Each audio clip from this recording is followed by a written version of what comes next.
Esto. Hoy día queremos hablar con las personas encargadas de estos menores, ¿cierto? De estos bebés, de estos niños que pronto van a ser adultos. Le queremos dar la bienvenida a María Eugenia Reagada. Ella es educadora de párvulos, y también a Olga Arroyo, que también es educadora de párvulos. Dejar en claro eso también. ¿Cómo están? Buen día, muchas gracias por estar junto a nosotros. ¿Cómo están primero que todo? Muy bien, muchas gracias. Oye, qué importante el trabajo que hacen ustedes preparando a los futuros, a las futuras personas de nuestro país, estas personitas que en algún momento se van a transformar en nuestros futuros líderes, en nuestros futuros políticos, en nuestros futuros trabajadores. Importante hoy día ir cambiando un poquito el paradigma en la forma, a lo mejor en cómo nos acercábamos a ellos, porque a nadie le enseñan a ser papá, pero hoy día aparece este concepto de crianza responsable. ¿Qué hablamos cuando decimos de crianza responsable? Mira, en general vamos a contextualizar que nosotros pertenecemos a la Junta Nacional de Jardines Infantiles, pero participamos desde la modalidad educativa para las familias, que es una modalidad alternativa, ¿ya? Que es semipresencial, pero que aborda, en este caso, la intervención desde el recién nacido de pretérmino, ¿ya? Y que es mucho más profundo todavía porque tiene mayor sentido desde un proceso anticipado al nacer. Claro. Entonces la crianza respetuosa es más significativa todavía cuando una familia se fragiliza frente a la llegada de un niño que no está esperado con 2 meses de anticipación. Entonces, esta crianza respetuosa viene a transversalizar nuestros valores, nuestras costumbres, la cultura, los contextos donde tú vives, transversaliza todo lo que tú quieras educar, ¿cierto? Desde que se nace hasta que se envejece. Entonces, crianza respetuosa viene a legitimar al otro como un otro, ¿cierto? Con la misma validez con la que tú estás haciendo atención educativa, en este caso desde el recién nacido de pretérmino, ¿ya? Y esta modalidad, desde el 2005, tiene un convenio con la Unidad de Servicio de Neonatología del Hospital Regional de Concepción, en donde apoya el trabajo educativo con las familias de padres, ¿cierto?, de niños recién nacidos de pretérmino. Y los acompaña, ¿ya? Les asesora desde aquellas técnicas más sensibles de cómo relacionarse, cómo vincularse con sus hijos cuando están recién nacidos y están hospitalizados a veces por más de 2 meses, ¿ya? Y esta crianza parte de cuando tú quieres ser papá o quieres ser mamá. De ahí parte la crianza respetuosa. Entonces la consulta frente a cómo se desarrolla, como bien decía Luis, nadie te enseña a ser mamá ni a ser papá, nadie te enseña a ser hermano ni a ser hermana, nadie te enseña a ser abuelo ni a ser abuela, etc. Nadie te enseña eso, pero sí se hereda de generación en generación.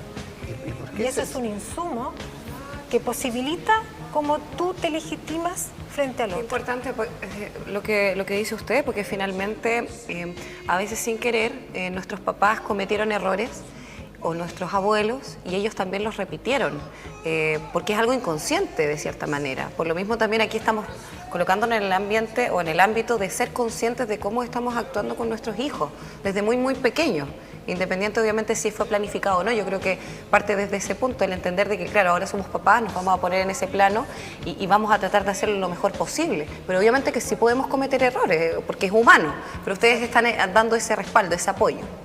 Sí, y además agregar también que este proceso de confianza, de protección, de afectividad, de sociabilización y de educación que se produce en el entorno familiar, también nosotros también tenemos las competencias como también poder guiar a esta familia en todo este proceso, ¿ya? Y lo importante de esto es que se da durante los primeros años de vida, ¿ya?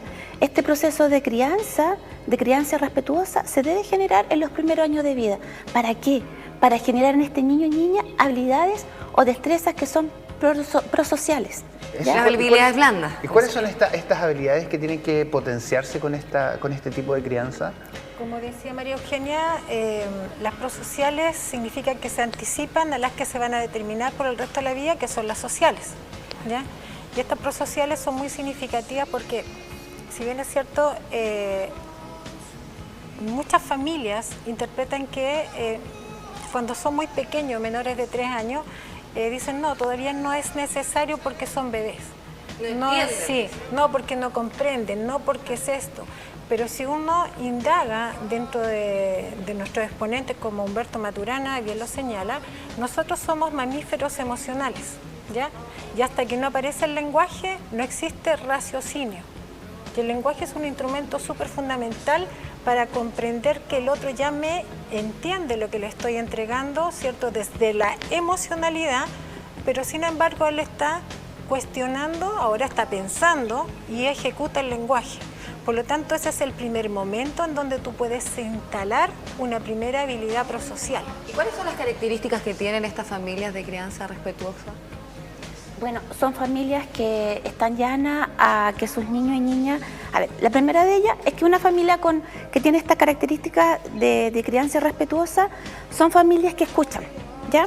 Segundo, son familias que la base es el amor. El amor, así como también lo mencionaba Olga, genera seguridad en el niño. Y esta seguridad le permite explorar y también desenvolverse en un entorno. Amor no es sobreprotección, no lo confundamos. Pero es que este amor tiene que estar con reglas, tiene que venir con reglas claras. Límites. Límites. El adulto con autoridad tiene que generar, tiene que delimitar este contexto de límites, ¿ya? De reglas, ¿ya? Tiene que decirle qué es lo que es correcto y qué es lo que es incorrecto, ¿ya? Y qué es lo que yo espero de él o de ella. ¿Y por qué se producen también tantas dicotomías, tantas diferencias al interior de las familias en el día a día? Sabemos que siempre hay un papá a lo mejor que es más estricto o una mamá más estricta, pero siempre hay otro que es un poquito más permisivo, que aparecen los abuelos. Claro, hay familias distintas. Tú acabas de nombrar un concepto súper interesante que tiene que ver con los apegos que tú desarrollaste como conducta de apego con tu papá o con tu mamá, ¿ya? Entonces, estas dicotomías tienen que ver con estos apegos que en definitiva se transformaron en conductas cuando somos adultos. Entonces, se replican de generación en generación. Que puede ser que también tú tengas algún tipo de intervención desde la psicología o desde la psiquiatría para mejorar esa conducta de apego, ¿ya? En el caso de los niños, máximo se puede generar aquí ya conducta de apego que no es positiva, hablemos de ambivalente o conducta de apego insegura, máximo hasta el año y medio, 3 años como máximo, ¿ya? Pues después de esa edad es la definitiva que tú vas a tener y que vas a seguir replicando, legitimando, ¿cierto? Porque tú eres el que la llevas y la reproduces y la refuerzas, ¿cierto? Y la replicas en el intertanto en estas interacciones con los otros, ¿ya? Por lo tanto, la conducta de apego es tremendamente necesaria durante los 3 primeros años de vida. Y si tú no refuerzas eso en una madre, en un padre, no haces acompañamiento, no produces ese impacto, no medias, entonces estás haciendo un cómplice de que esa conducta de apego que sea negativa siga prevaleciendo en el tiempo, ¿ya? Por lo tanto, la coherencia, la consistencia, el tiempo, el sentido de maternidad, sentido de paternidad, ¿ya? Hace todo este conjunto, ¿cierto? Que es necesario para que se produzca la puede ser de sangre o no, papá de sangre o mamá de sangre, sería alguien que esté ahí con ellos. Finalmente todos hemos hecho la conducta de apego. Sí, claro. Es importante entonces trabajar, es importante, por ejemplo, yo sé que ustedes hacen este trabajo, hay personas que a veces deciden no llevar a sus hijos al jardín por creencia o ya sea porque ellos quieren tomar la crianza por sus propias riendas. ¿Es necesario asesorarse? ¿Cómo lo ven ustedes respecto a aquello, que se abran las puertas también a la instancia para recibir estos consejos finalmente? Bueno, la verdad las cosas es que nuestro programa es un programa para la familia. Nosotros vamos al hogar y hacemos las sesiones educativas con la familia. Y ahí directamente con la familia y el niño, ¿ya? Entonces ahí también instauramos, orientamos, ¿ya?, a la familia en relación a todo lo que tenga que ver con el desarrollo y crecimiento de ese niño y niña. ¿Y cómo es una dinámica de conversación? ¿Es una dinámica de taller? ¿Cómo funciona? Es una dinámica, es un zaperoco de todo, una dinámica de conversación planificada, ¿ya?, en donde la educadora se trabajan, no sé, temáticas que tengan que ver con los diferentes ámbitos de aprendizaje, ya sea con el desarrollo emocional del niño, la psicomotricidad, el lenguaje, el conocimiento del entorno, todo, porque el ser humano es un ser integral. ¿Y esto se puede hacer con todas las familias? Porque sabemos que hay algunos papás que son más reticentes a otros, esa cuestión no me va a servir para nada. Me imagino que se han encontrado con todo un poco. ¿Cómo ha sido el recibimiento de la familia en torno a esta nueva forma? Por ejemplo, esto que es un convenio, como lo dije al principio, en el caso del prematuro es inviable que pueda asistir a un jardín infantil por su desarrollo biológico propiamente tal. Y en algunos casos ellos quedan con muchas enfermedades generadas de la prematurez. Por lo tanto, ellos están relegados a estar durante casi 3 años resguardados en su hogar, ¿ya? Pero fundamentalmente el primer año de vida es el que más trasciende para que se tenga una recuperación más viable a largo plazo. Entonces, estas familias lo necesitan a gritos, necesitan esa legitimación de que su función parental va a ser exitosa. Porque como tienen esta fragilidad desde porque antes... no es el mismo proceso, por ejemplo, cuando tú tienes tu bebé, llegas a tu casa, te lo lleva inmediatamente, ellos tienen que estar en el hospital, a veces en condiciones que no puede estar todo el tiempo, son algunas horas. Que hay delimitaciones, que hay reglas. No hay el mismo apego también. Exacto, entonces, en el caso mío, yo soy la persona que está estable en el servicio de neonatología. Yo hago el acompañamiento, le enseño una terapia que es de estímulo táctil, para que tengan una herramienta como vincularse con ese bebé que está en la incubadora. Hablarles el sonido, la voz es súper importante, ¿no? Hacemos talleres educativos con el grupo de padres que son de prematuros y no prematuros, porque también convocamos al otro ya a escucharse y a acompañarse, también a producir una reconciliación psicoemocional después de la culpa de haber tenido a este bebé tan tempranamente. ¿Por qué la culpa? Porque las mujeres cuando tienen bebés, y lo dice la literatura, lo dicen las mismas madres en estos encuentros, al tener un bebé anticipadamente se culpan de no haberlo retenido, ¿cierto? Uterinamente hablando. Entonces se sienten culpables de que si yo no hubiera hecho esto, si yo no hubiera salido... Si no hubiera hecho esta carga... Algo hice para que llegara... Exactamente, pero es una condición biológica, ¿ya?